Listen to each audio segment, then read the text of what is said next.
History has always fascinated us with its mysteries and dramatic events. We are accustomed to thinking we know the past, incredible feats of heroes, the tragic downfall of great empires, mystical rituals of ancient civilizations. Yet the world of history is full of myths and misconceptions that we still believe in. Today we will explore some of the most well-known historical myths, debunk popular stereotypes, and reveal surprising facts hidden behind the veil of time. Let's start with one of the most majestic and mysterious places on Earth, ancient Egypt. When we think of ancient Egypt, images of pyramids, the Sphinx, and magnificent tombs immediately come to mind. But what do we really know about this culture? One of the most widespread myths is that the Great Pyramids were built by slaves. In fact, archaeological discoveries over the last few decades prove otherwise. Settlements of workers were found near the pyramids, where people lived quite comfortably. They received good rations, had access to medical care, and likely worked on a rotational basis. These were free Egyptian farmers who saw pyramid construction as a sacred duty to the pharaoh and the gods. There is also the belief that the Egyptians used primitive technology to erect their monumental pyramids. Yet recent studies show they had quite sophisticated tools and methods for working with stone. For example, archaeologists discovered that they used special copper saws and tools to shape blocks and wooden sleds to transport massive stones. The discovery of ancient engineering blueprints and plans has given historians a clearer understanding of how construction was organized. Engineers of the time carefully calculated angles and block placement to create perfectly straight pyramid walls. But the myths about ancient Egypt don't stop at the pyramids. Take, for instance, the image of Cleopatra. She is often depicted as an incredibly beautiful and seductive woman who manipulated men for political gain. However, historians argue that Cleopatra did not stand out for her looks. Her power lay in her intelligence, oratory skills, and extensive knowledge. She spoke several languages, was the first of the Ptolemaic dynasty to learn Egyptian, and skillfully navigated political games in a landscape dominated by Roman conquerors. Her relationships with Julius Caesar and Mark Antony were not just love affairs, but strategic alliances aimed at preserving Egypt's independence.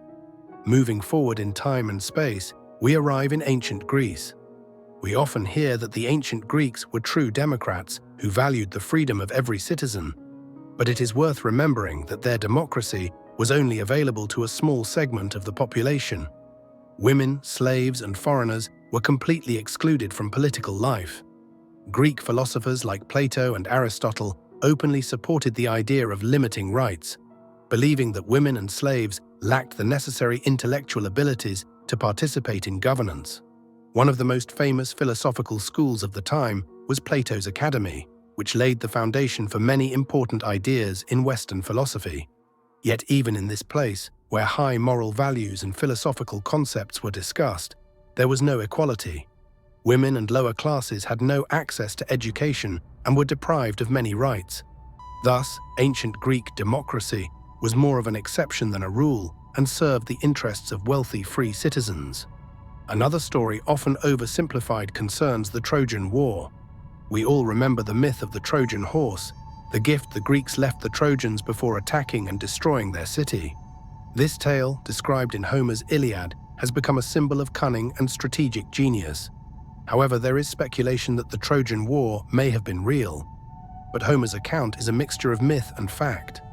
Archaeological excavations reveal that intense battles did occur at the site of ancient Troy, but the causes of the war might have been far more mundane, related to trade and economic interests. Continuing with the theme of antiquity, let's discuss Rome. We are often told that gladiators were ruthless fighters who battled to the death for the entertainment of the crowd. Yet this is only part of the story. Gladiatorial games were a complex and even regulated sport. Gladiators were expensive investments, and their owners had no interest in them dying needlessly. In many cases, fights were staged, and gladiators received medical care to fight another day. Some even won their freedom, becoming legends of their time. Gladiatorial combat was also part of a sophisticated social system with its own rules of honor and codes of behavior. Some gladiators were volunteers who signed contracts and trained in special schools to earn fame and wealth. The spectacular matches were accompanied by musical performances and often took place as part of grand festivals, such as games honoring emperors or celebrating military victories. We then move on to the Middle Ages, often referred to as the Dark Ages.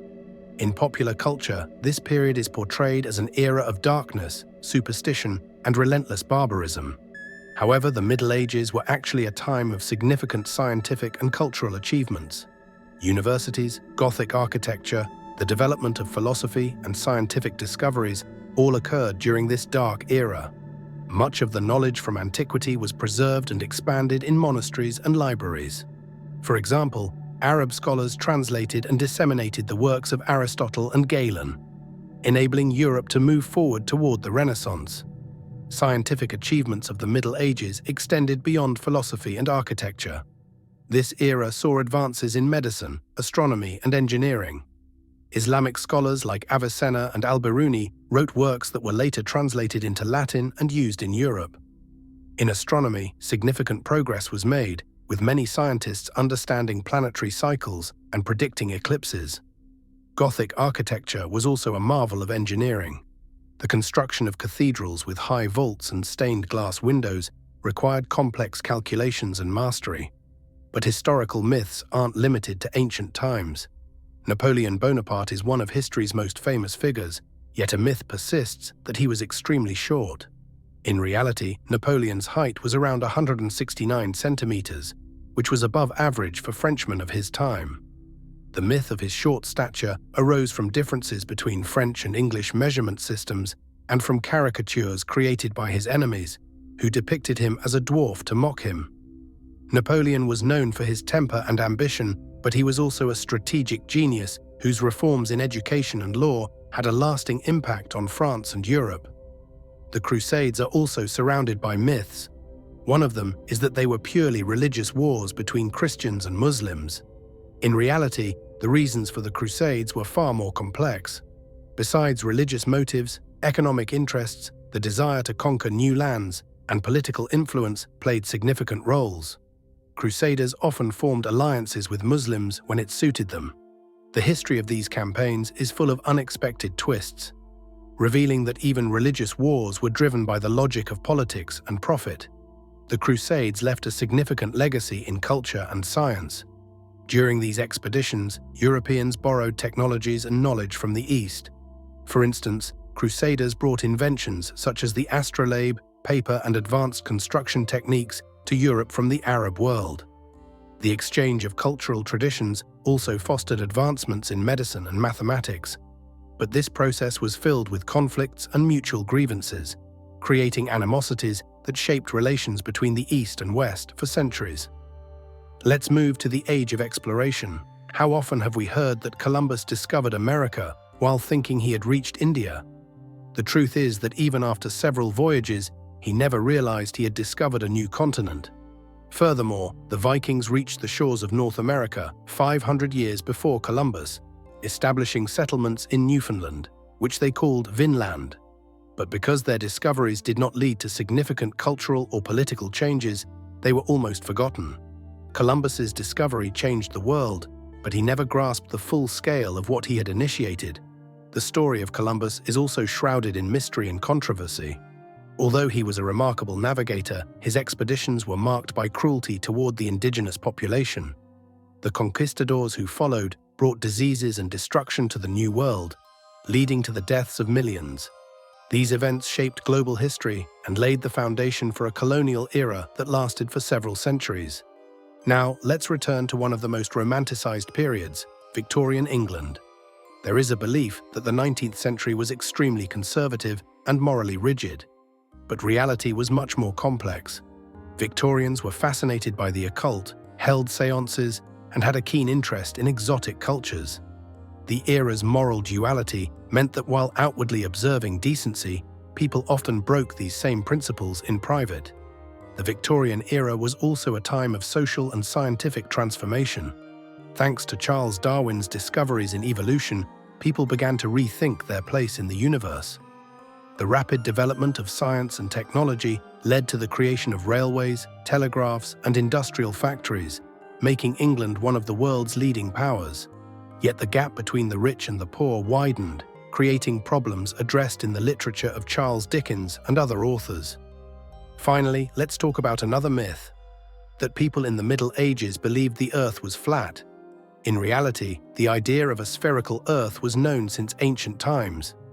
Sailors and scholars like Isidore of Seville and Roger Bacon understood that the Earth was round. The myth of a flat Earth in the Middle Ages emerged in the 19th century and was used to discredit past eras, highlighting how advanced modern society had become. Medieval science was far more developed than we think. People of that time invented eyeglasses, mechanical clocks, and improved agricultural tools.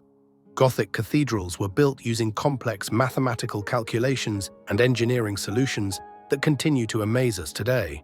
Monks in monasteries copied and preserved ancient texts, helping to safeguard the knowledge of antiquity for future generations. So why are historical myths so persistent? Perhaps because they make the past more exciting and dramatic. Historical events are easier to digest when they fit into clear, simplified narratives. Yet it's crucial to understand that behind these myths often lie more complex and interesting facts. History is not a static picture, but a living stream of events that we continue to study and reinterpret. In conclusion, historical myths are everywhere, from ancient civilizations to modern misconceptions. Some were born from political propaganda, others were created to simplify the understanding of complex events, and still, others emerged from distortions passed down through generations. But each one is a reason to reflect and delve deeper into the past to see what it was really like.